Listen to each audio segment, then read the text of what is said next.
Nós temos estudado ao longo dos domingos, na célula, o livro de Atos, e eu queria convidar você a abrir lá em Atos 11, e nós vamos ler o relato, eu digo o relato principal, sobre esse personagem chamado Barnabé. Aqui diz quem ele é, diz de onde ele veio, de onde ele era, e diz o que era a vida desse homem. Atos 11, do versículo 22 até o versículo 26.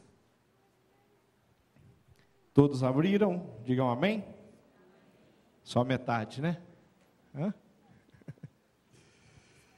Diz assim a palavra: a notícia a respeito deles chegou aos ouvidos da igreja que estava em Jerusalém, e enviaram Barnabé até Antioquia. Tendo ele chegado e vendo a graça de Deus, alegrou-se e exortava a todos os que com firmeza de coração permanecessem no Senhor, porque era homem bom, cheio do Espírito Santo e de fé.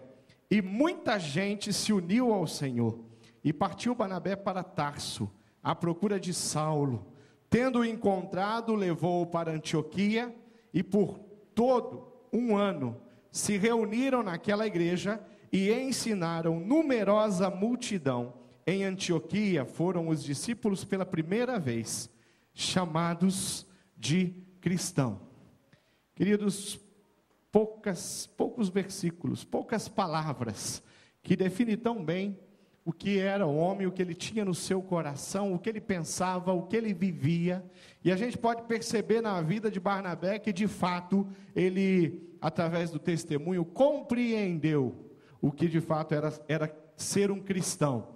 Esse era aquele digno de ser chamado de cristão, como foi, junto com os discípulos, junto com os apóstolos. Aqui diz que pela primeira vez surgiu esse nome. Eles são seguidores de Cristo, aqueles que andam atrás de Cristo, pregam a mensagem de Cristo, e de tantas formas eles foram citados, mas aqui nasce uma expressão, aqui nasce uma palavra que define e que começa daí a se fortalecer, e nos nossos dias é uma palavra que usamos, comum, nós dizemos: o que você é?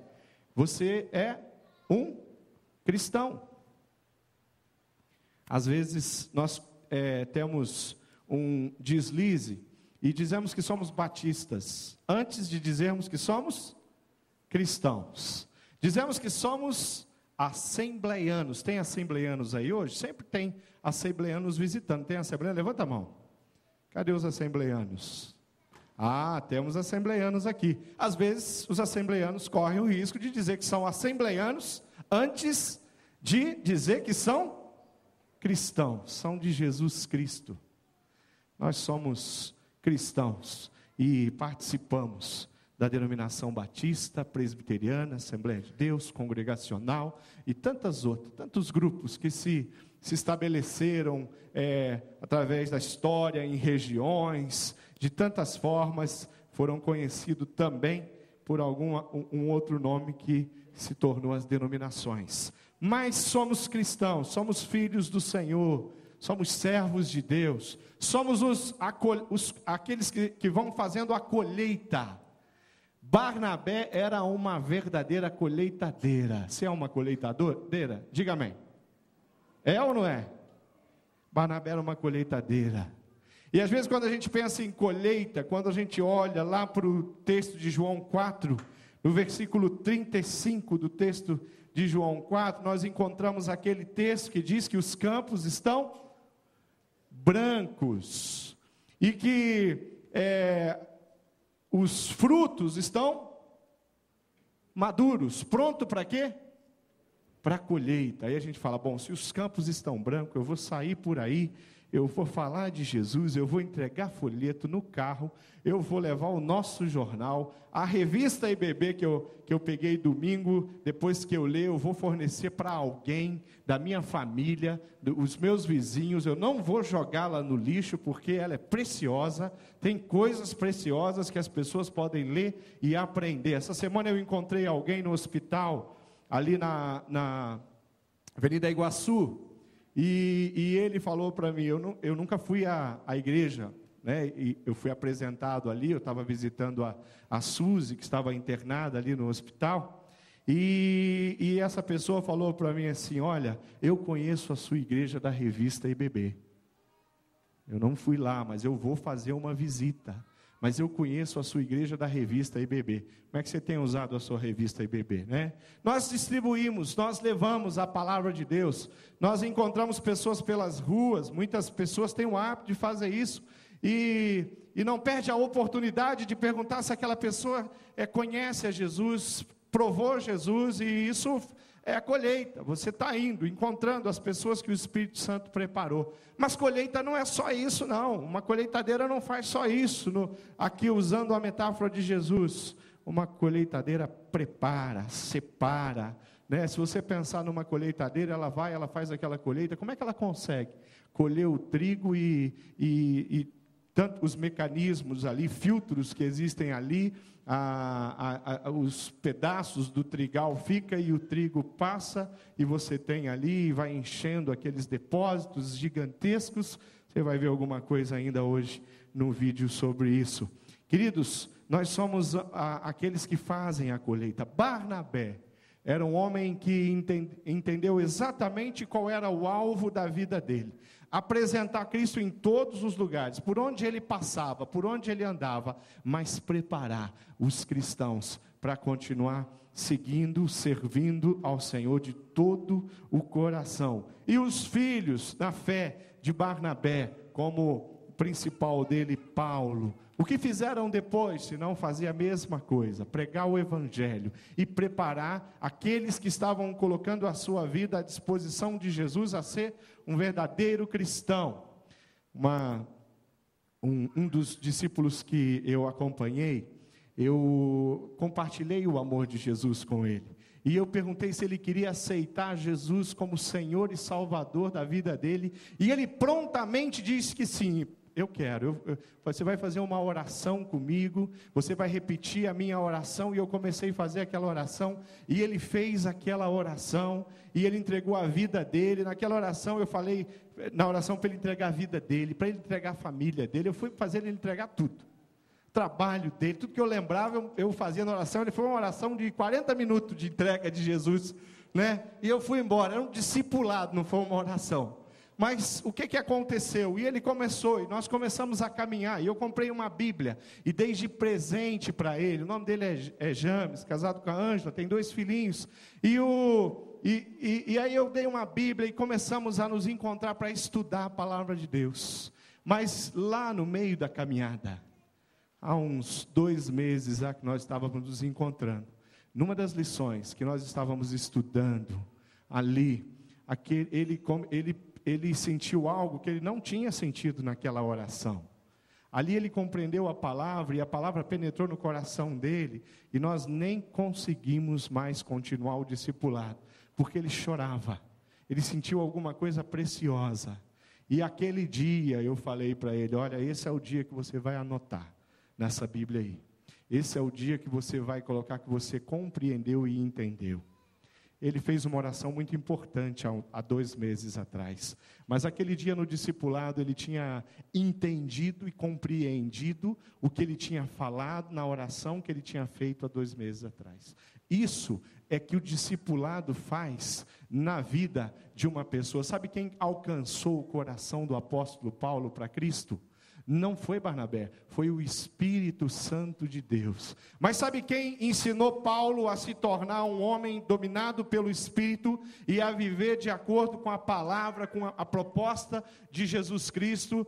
quem ensinou Paulo a ser o apóstolo que nós conhecemos, quem deu condição para que Paulo se tornasse o mais importante escritor do Antigo Testamento, não por ser melhor que os outros, mas pela quantidade de livros que ele escreveu no Novo Testamento, foi um homem chamado Barnabé. Barnabé grudou no Paulo e caminhou com Paulo durante 1 ano. Pensa no contexto. Sair de uma região e ir para outra, para ficar ao lado. Não foi o contrário. Barnabé vai até Paulo.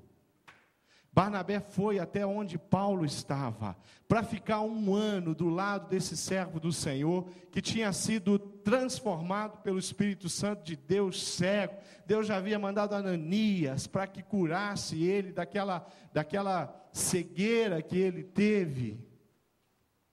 Mas Barnabé é aquele que gruda, fica do lado e ensina Paulo a ser um cristão. Nós às vezes queremos compartilhar o amor de Jesus com as pessoas, queremos falar e fazer até a oração, levar as pessoas a fazer a oração, mas às vezes nós esquecemos que nós não podemos deixar essas pessoas. Muitas pessoas chegam aqui para os pastores de área, líderes de célula, às vezes cometem esse erro, não pode cometer esse erro, fala assim: pastor, o senhor não arruma um discípulo para mim? Eu falei: meu Deus do céu, como é que eu vou arrumar um discípulo para essa pessoa? Eu tenho que andar do lado dela, ficar do lado dessa pessoa para formar e escolher um discípulo para ela. Às vezes nós confundimos discípulo com uma pessoa que eu vou separar um tempinho na minha agenda para sentar com ela e estudar a palavra de Deus com ela.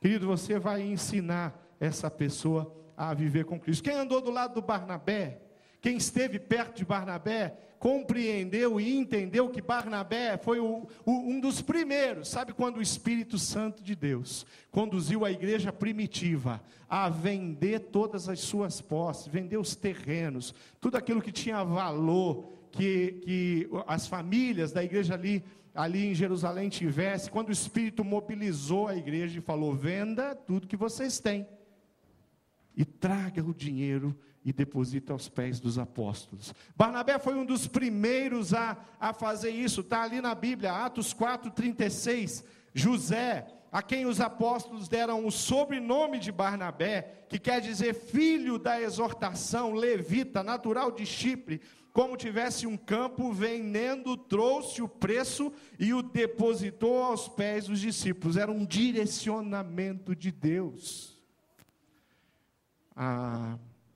Eu sempre tive dificuldade de entender ou me colocar na posição de um cristão naquele período, imaginando nos dias de hoje, se os meus líderes me dessem um direcionamento e falassem para mim: Márcio, vende tudo que você tem, inclusive as suas 2 violas, caipira, e traga o dinheiro. E que dificuldade que eu ia ter para falar: será que eles estão falando pelo Espírito Santo de Deus? A igreja primitiva tinha o mesmo problema, a mesma dificuldade. Estudando a história, quem não vendeu aqueles campos, perdeu tudo que tinha. Jerusalém foi destruída, e como Jesus já tinha profetizado, não restou pedra sobre pedra. Quem tinha um campo na avenida principal de Jerusalém, no ano 70 não valia mais nada, eram ruínas, um lugar deserto, onde os animais faziam seus covis ali. Barnabé era um homem dominado pelo Espírito, sim. Barnabé animou a todos, ele anima, ele vai à igreja, e ele fala à igreja: olha, continue firme. Sabe quando o discípulo começa a ter dificuldades, problemas? Sabe quando você está caminhando e ele fala: pastor, não estou entendendo, meu discipulador não estou entendendo, meu líder de célula não estou entendendo, eu coloquei minha vida à disposição do Senhor Jesus, agora parece que o cerco apertou. Aí é que entra o testemunho de Barnabé. Barnabé animava a igreja a continuar firme. Continuar firme do quê? A igreja se reunia para adorar, ela se reunia para compartilhar a palavra, eles se alegravam, eles sentiam a presença do Espírito, era uma coisa muito gostosa, mas aí a perseguição começou a ficar muito séria. Aí os cristãos começaram a ser assassinados. Aí aquele que tinha partilhado em algum local, em alguma casa, aonde a igreja tinha se reunido à tarde, já tinha sido assassinado. Simplesmente porque foi identificado como um cristão. Aí a coisa estava pegando em todos os lados, e Barnabé de um lado para o outro. Sabe o que ele fazia? A Bíblia diz, ele animava a igreja. Ele falava para a igreja, continue firme. Isso é um discipulador. É o papel de um discipulador. A dizer, querido, continue firme. Pastor, o inimigo tem me atacado de todos os lados. Querido, se preocupe com o inimigo, não. Se você vai ter medo de alguma coisa, tenha medo de não honrar o Senhor, de não usar a sua vida para que o Senhor seja glorificada através dele. É o único que tem poder para lançar alguém no inferno, e tem poder para tirar alguém que caminha para o inferno, diz a palavra de Deus. Barnabé era aquele que animava de uma maneira muito especial, alguém que sabia exatamente o que era cristianismo. Às vezes nós fugimos de estar perto de mais de uma pessoa, achando que de repente nós temos medo das dificuldades que essa pessoa pode passar, nem está passando ainda. Eu li uma história num livro em que diz que um sacerdote observava uma menina que levava o seu irmãozinho no colo, uma chinesinha que levava o seu irmãozinho no colo, e ela via que aquela criança levando uma outra criança no colo, que aquela criança estava envergada, e o sacerdote se aproxima e faz uma pergunta para ela, e pergunta, está pesado? E a criança envergada diz, não, é o meu irmão. Quando a gente entende o que significa o discipulado, e significa estar ao lado de alguém, a gente compreende isso e fala, espera aí, quem é que está sendo atacado por Satanás? Quem é que está confuso? É o meu discípulo, é aquele que eu estou levando e ensinando ele a ser um homem segundo o coração de Deus, uma mulher segundo o coração de Deus. Opa, esse fardo é meu, eu quero carregar ele e o fardo dele, porque eu quero também lá na frente, junto com ele, experimentar de tudo que Deus tem para a vida dele. Mas sem a figura do discipulador ao lado, daquele cristão que compartilha a sua vida e a sua história com uma outra pessoa, pode ser que essas pessoas não vão experimentar aquilo que quem sabe você experimentou. As pessoas são diferentes, um discípulo é diferente do outro. Um discípulo você tem que usar uma estratégia diferente da outra. Um discípulo é otimista demais e ele enxerga tudo colorido, o outro enxerga tudo negro. Ele não consegue ver cor em lugar nenhum, e o seu grande papel é mostrar para ele que as cores existem, e não é do movimento gay, da parada gay, as cores são de Cristo, de Jesus Cristo. O colorido de Deus precisa tomar conta da vida daquelas pessoas. Josué, nós sempre lembramos de Josué, sabe de que maneira? Nós lembramos de Josué da vitória, da muralha que caiu, de Josué à frente do povo, da batalha, das lutas, dos conflitos. Nós esquecemos de Josué 40 anos ao lado de Moisés, aprendendo a ser um Moisés, aprendendo a ser um líder.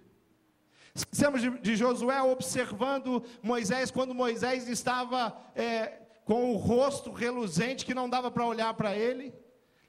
Esquecemos que Josué estava perto de Moisés, quando Moisés está brabo com Deus, e quase falando asneiras ali para Deus, cobrando Deus, querendo colocar Deus na parede. Josué estava do lado, viu, meu Deus do céu, será que Moisés deveria estar falando isso? Será que Moisés não está falando besteira? Moisés, presta atenção. Olha o que você está falando, rapaz. Você é o meu discipulador, Moisés. Eu estou aprendendo as coisas com você, você vai me ensinar isso agora? Brigar com Deus, a peitar Deus, da maneira como você está fazendo? Nos momentos mais difíceis, na vida de Moisés, Josué observou. Nos momentos de mais virtude, poder de Deus sobre a vida desse homem, Josué estava do lado e aprendeu direitinho o que é ser tremendamente usado por Deus, e recebe uma palavra: ser forte e seja corajoso. Senhor é contigo, Josué. Essas são o grande ensinamento que esse líder recebeu. Barnabé era um homem bom, um homem dominado pelo Espírito Santo de Deus. Barnabé é um homem cheio do Espírito Santo de Deus, diz a palavra de Deus. Barnabé era um homem que na sua essência, ele tinha o Espírito de Deus sobre ele. Barnabé produz bênçãos espirituais na vida de outras pessoas. Está sempre ativo na grande colheita que o Senhor tinha para ele. João 13:35 diz assim: nisto conhecerão que sois meus discípulos, se tiverdes amor uns pelos outros. É o amor que forma um discipulador, é o amor que transforma a vida de um discípulo, é o amor que faz a diferença na minha vida. Barnabé era homem de fé, e um homem que a sua fé estava pautada em Cristo.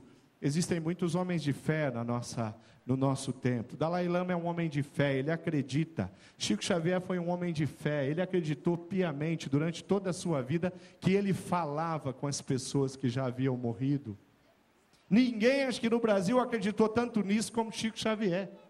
Ele acreditava.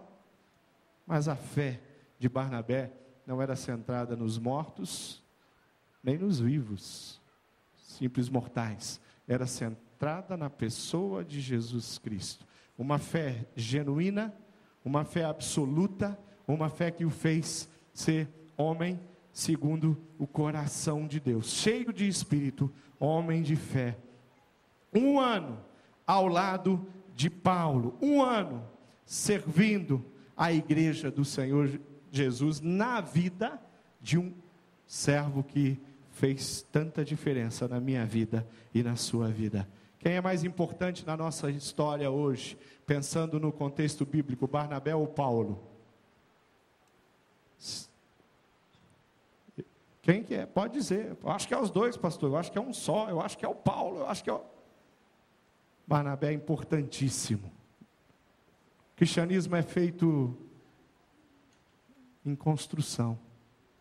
Eu abençoo a vida de outras pessoas, fortaleço os passos. Barnabé é um homem extremamente importante em tudo que Paulo produziu na vida dele. Um grande e belo professor que Paulo teve. Eu li a biografia de Dietrich Bonhoeffer agora no último ano, no ano passado, e uma das coisas que me fascinou nele é que ele foi preso. Foi preso porque se opôs ao regime nacionalista de Hitler. Foi preso porque era um pregador da palavra, um mestre, um teólogo importantíssimo para a igreja nos nossos dias e com certeza para a Alemanha, para o cristianismo na Alemanha naquele período ali, no período da guerra, antes da guerra. Bonhoeffer não era um homem que seguia a Jesus em função do momento de tranquilidade, porque ele não negou a sua fé, foi preso, extremamente torturado na cadeia pelos nazistas, foi fuzilado numa cadeia. E sabe o que ele concluiu durante o período que ele estava na cadeia? Ele escreveu um livro sobre discipulado, onde ele fala de Paulo e tantas outras coisas preciosas naquele livro, ensinamento, teologia profunda sobre discipulado. E a vida de Bonhoeffer, para mim, falou muito mais do que os escritos, porque os escritos dele eu já conhecia. Os escritos dele eu estudei lá na faculdade de teologia, mas quando eu li a biografia dele, esse homem cresceu. Está lá, todas as dificuldades e até os erros que ele cometeu estão naquela biografia. Mas esse homem foi um valente de Deus. Isso é ser discípulo do Senhor Jesus. 1 ano ao lado de Paulo é o suficiente para que Paulo aprenda muitas coisas, vividas, experimentadas na vida de Barnabé, porque o testemunho de Barnabé com certeza falou mais forte do que todos os conselhos e todas as discussões teológicas que Barnabé deve ter tido com Paulo durante aquele tempo que os dois estavam caminhando junto. O discipulado de Paulo não terminou ali. Paulo continuou sendo abençoado pelos apóstolos, pela igreja, por pessoas muito mais simples e sem conhecimento que ele, mas esse homem foi formado não aos pés de Gamaliel, mas aos pés de Barnabé. Homem de Deus, cheio de fé. dominado pelo Espírito Santo de Deus. Eu queria que você pegasse um lápis aí na sua frente. Tem uma história que eu li. Você pegou um lápis? Tem uma história que eu li e eu achei bem interessante e queria compartilhar com vocês. A história diz que o menino olhava a sua avó escrevendo uma carta, escrevendo um papel.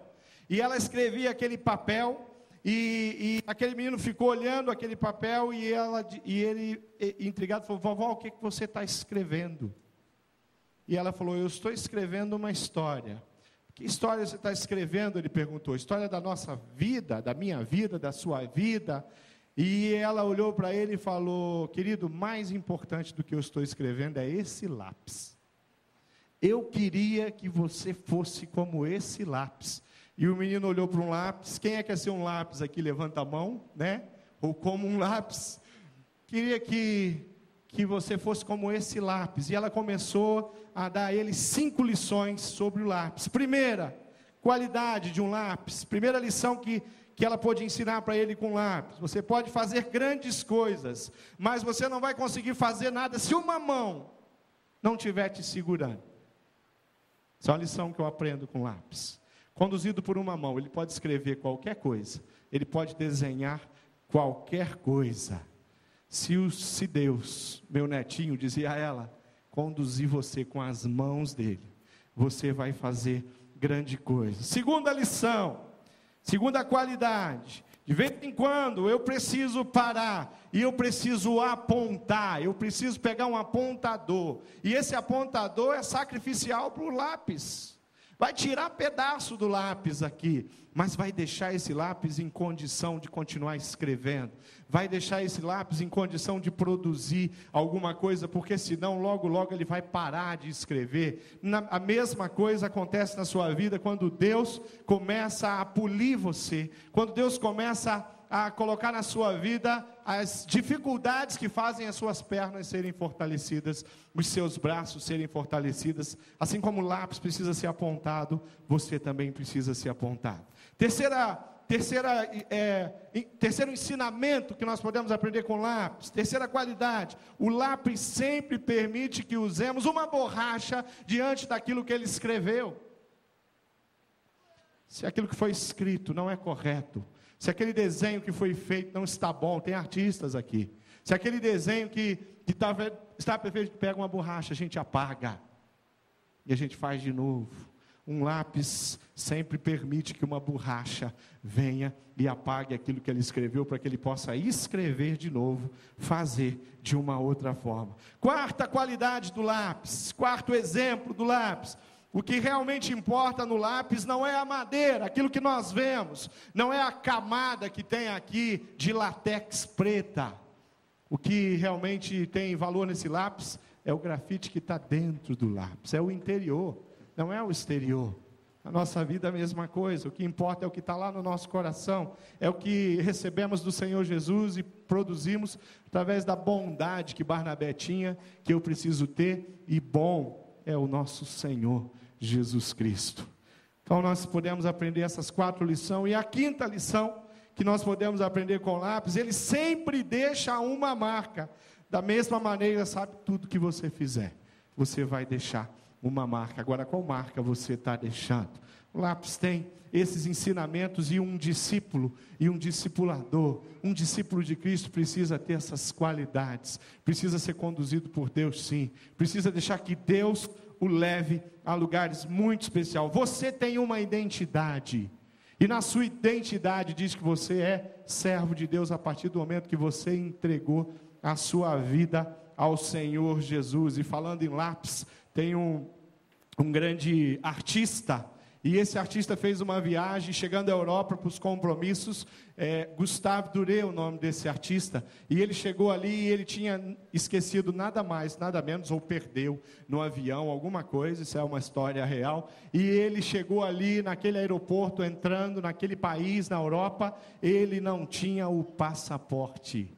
E quando ele está diante daqueles oficiais ali naquele país, sem um passaporte, a única chance que ele vai ter é retornar um avião e retornar à sua cidade, ao seu país, para resolver o problema do passaporte. Mas esse artista, ele insistia muito para que eles permitissem que ele entrasse pelos compromissos, e ele falava: eu sou Gustavo Duré, todos me conhecem a minha obra, e esse homem era conhecido, de fato, naquele período as pessoas conheciam a arte dele. E aí um oficial teve uma ideia e falou assim: vamos fazer um negócio então, aqui chega um monte de gente falando, um chega aqui falando que é um famoso, outro que é outro, a gente já está cansado dessas conversas, como que eu vou saber que você é o grande artista? E aí ele deu ao artista um papel e um lápis, e falou: se você é Gustavo Duré, desenha aí que eu quero ver. Não, problema resolvido. Gustavo Duré pegou aquele lápis e começou a desenhar, e quando os oficiais olharam, eles só podiam dizer uma coisa: ninguém faria isso, a não ser Gustavo Duré. Quando nós somos de Cristo, nós produzimos aquilo que Jesus nos deu gratuitamente. Quando nós somos cristãos, nós produzimos as bênçãos que Jesus Cristo nos permite, nos deu condição de produzir. Um cristão não é uma pessoa que é simplesmente membro de uma denominação evangélica. Um cristão não é simplesmente uma pessoa que fez uma oração com seus lábios, entregando sua vida nas mãos do Senhor Jesus. Um cristão é aquele que reproduz o que o cristianismo, o que Jesus Cristo tem para oferecer para todas as pessoas. Eu conheço um cristão pelos atos, pelo fruto conhecereis a árvore. Nós somos a colheitadeira de Deus, como Barnabé. Queria que você assistisse um filme, nós vamos encerrar com esse filme. Queria que você deixasse essa história falar ao seu coração.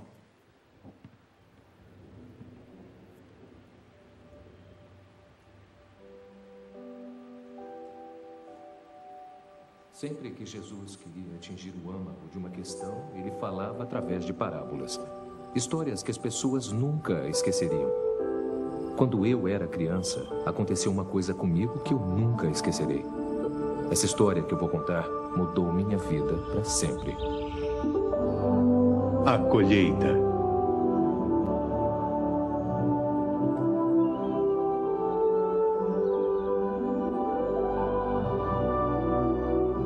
Inspirado numa história verdadeira. Versão brasileira, Alamo.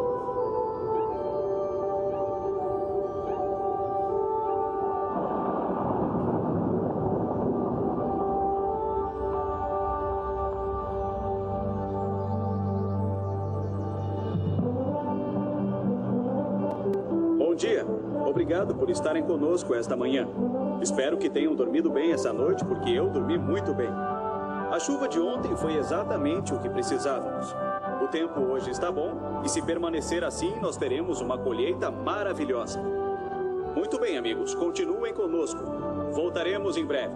Espero que todos tenham um ótimo dia. Crescer na fazenda foi uma grande experiência.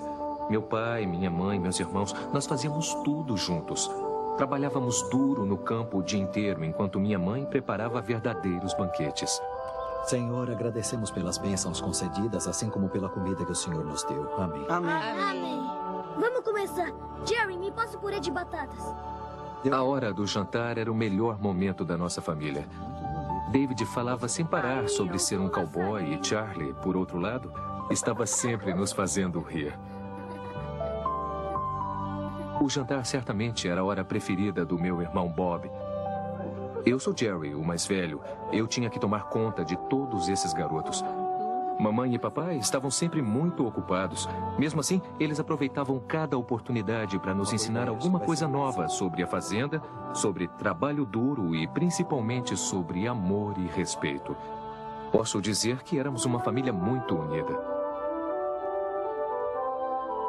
Nossa fazenda era grande. Os campos de trigo iam tão longe que se perdiam de vista. Papai trabalhava duro plantando naqueles campos para que no final do verão o trigo estivesse maduro e a safra pronta para ser colhida.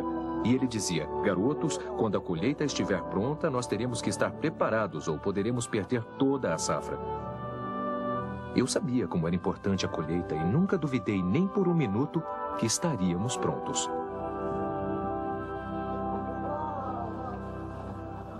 Mas não era tempo de colheita ainda e na fazenda nós tínhamos muitos outros trabalhos para nos ocupar, como selar os animais e levar o gado para o pasto do sul. Cavalgar com papai e o tio John era sempre uma aventura. E mesmo quando as coisas estavam além do que eu poderia dar conta, papai sempre acreditava em mim e, de alguma maneira, sempre dava certo.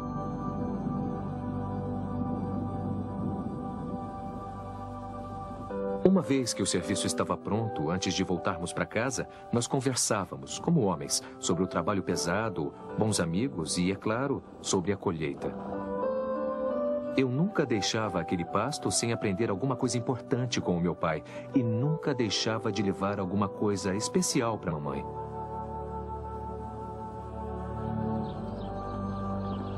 Enquanto nós esperávamos o trigo amadurecer, Charlie e eu ajudávamos papai a carregar o feno. Nós dois trabalhávamos tão duro quanto podíamos para ver quantos fardos de feno poderíamos carregar, pois quanto mais levávamos, mais poderíamos contar vantagens aos nossos amigos quando íamos para a cidade no sábado. Eu me lembro bem desse dia. Era um dia muito quente, mais quente do que o normal, mesmo para um dia de verão. E apesar de meu pai não ter se queixado, eu sabia que ele estava tendo uma daquelas dores de cabeça. Tudo bem, pai. Quando acabávamos de levar o feno, íamos direto trabalhar na colheitadeira para que ficasse pronta para a colheita. Sempre me maravilhava diante do quanto o papai podia fazer e eu trabalhava bem do lado dele.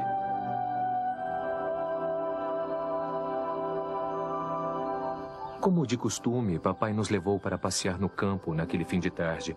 O pôr do sol fez tudo parecer quente e dourado. Papai costumava falar para Bob que Deus tinha pintado o céu daquela maneira só pra gente.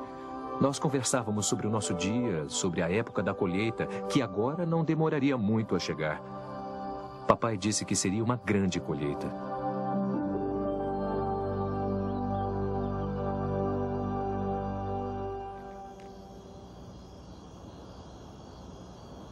Foi um dia longo e eu dormi um sono pesado naquela noite. Tão pesado que eu não escutei o que estava acontecendo dentro da nossa casa.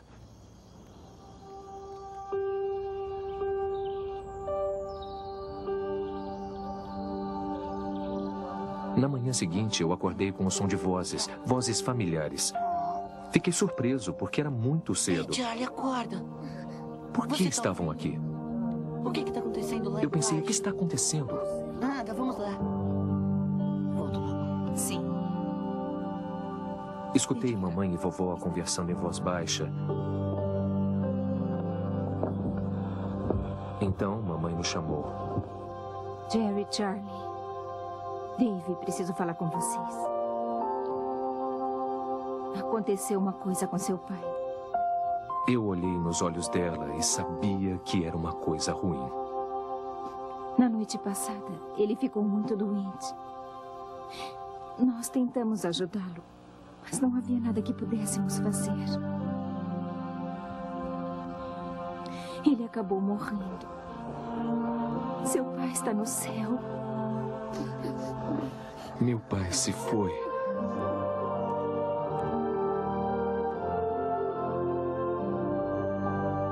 Num instante, nossa vida foi mudada para sempre.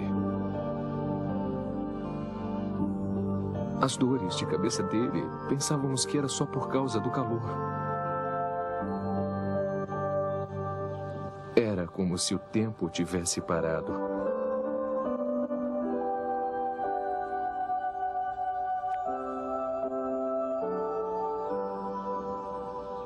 Foi tão doloroso que eu pensei que a dor nunca mais passaria. Senhor, sabes que este momento é muito difícil para nós, mas te agradecemos muito por estar aqui conosco. Mamãe fez o melhor que pôde para continuarmos. A hora do jantar era a mais difícil. Nós orávamos para que Deus nos desse força. Precisávamos um do outro agora mais do que nunca. Sentíamos muitas saudades do papai.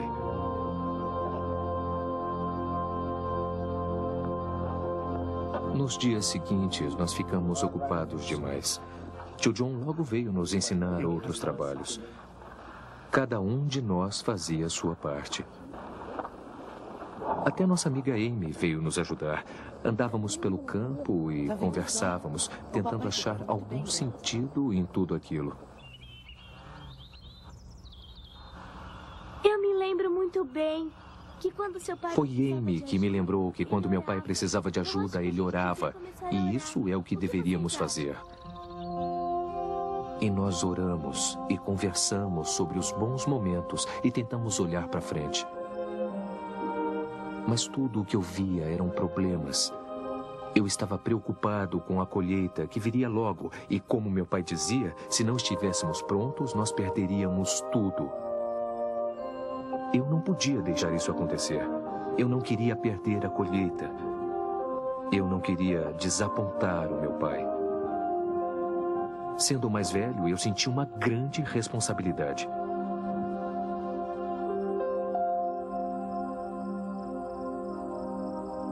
Pela primeira vez na minha vida, eu estava realmente com medo. Eu orei a Deus para que mandasse alguém para ajudar. Pensei que as coisas iriam melhorar, mas só pareciam piorar. O tempo ficou quente, muito quente, e o trigo amadureceu mais rápido do que se esperava. Meus piores medos estavam diante de mim. Sem papai, não tinha ninguém para trabalhar no campo. Foi difícil, mas mamãe e nós não parávamos de orar.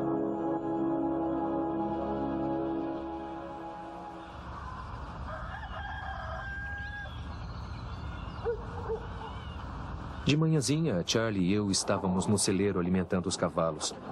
Eu adorava esta parte do dia, mas agora isso só parecia nos lembrar que estávamos mais perto de perder o trigo. Era comum o silêncio na fazenda, mas nesta manhã eu ouvi um som fraco e distante. Era um tipo de ronco que ficava cada vez mais forte e mais alto.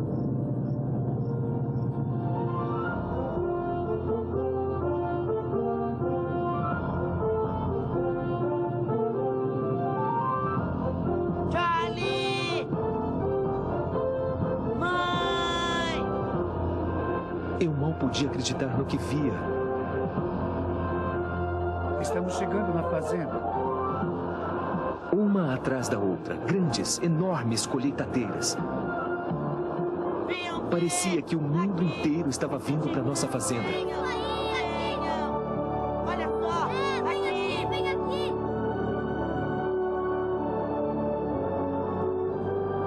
Começando pelo grande campo do norte, as rodas varriam o trigo para dentro das máquinas. Lado a lado, elas se moviam de um campo a outro.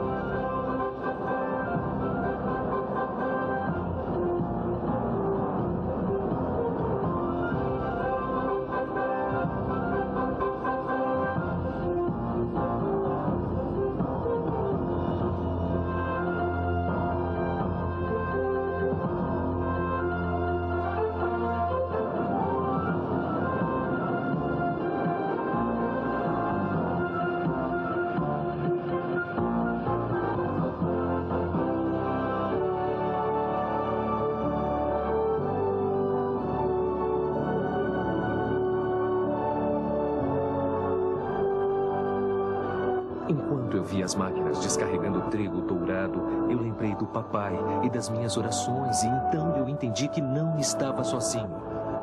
Todas essas pessoas tinham seus próprios trabalhos para fazer, mas vieram nos ajudar.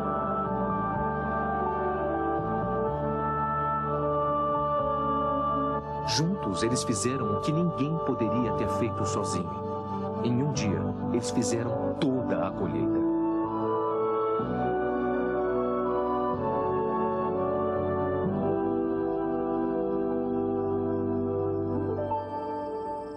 A colheita estava feita.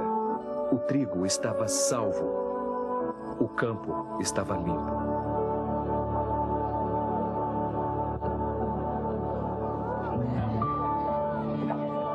Depois, as famílias se reuniram na parte norte da fazenda para o maior banquete que jamais tinha visto.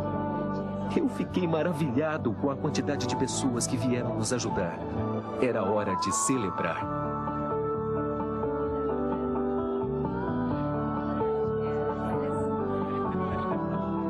Todos participaram ajudando na colheita. Até o melhor amigo de papai, Sr. Hanson, e o irmão de Amy, Tom, estavam lá. Mamãe mal podia acreditar como a tia Sally e a Sra. Johnson estavam se dando tão bem. E Harry Bender e o Sr. Sanders, não que eles não se dessem bem, é que eles não costumavam fazer muitas coisas juntos. Era como se alguma coisa muito especial estivesse acontecendo ali. Eu acredito que a colheita foi o que uniu as pessoas. Tio John contou que aquele dia o fez lembrar uma história da Bíblia quando várias pessoas estavam famintas para conhecer a Deus. Porém, não haviam trabalhadores suficientes que falassem dele para elas. Jesus disse: quando chegar a hora da colheita, orem para que Deus mande trabalhadores para ajudarem a colher. Foi o que fizemos com o nosso campo e este é um dia que eu nunca vou esquecer. Vamos orar. Gracioso Pai, agradecemos pelo dia de hoje. Ajudar com a colheita, de uma forma ou de outra, mudou completamente a todos nós. Era hora de nos unirmos. Era tempo de colheita.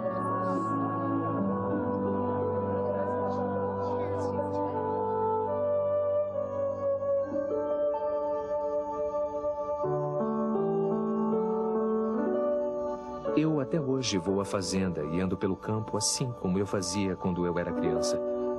Estes campos foram meu mundo e as coisas que Deus me ensinou naquele verão, quando vi todos se unirem para colher o nosso trigo, ficarão comigo para o resto da minha vida. Agora eu entendo a lição da colheita. Existe um outro campo, o campo de Deus, cheio de pessoas que estão prontas. Da mesma maneira que a minha família orou para que alguém viesse nos ajudar a fazer a colheita, pessoas no mundo todo oram para que outras pessoas as ajudem a fazer a colheita espiritual nas suas terras, nas suas cidades, nas suas escolas. Para todo lugar que eu olho, eu vejo pessoas perdidas sem a mensagem do amor de Jesus Cristo. E a urgência que sentimos na nossa fazenda é a mesma urgência que existe hoje.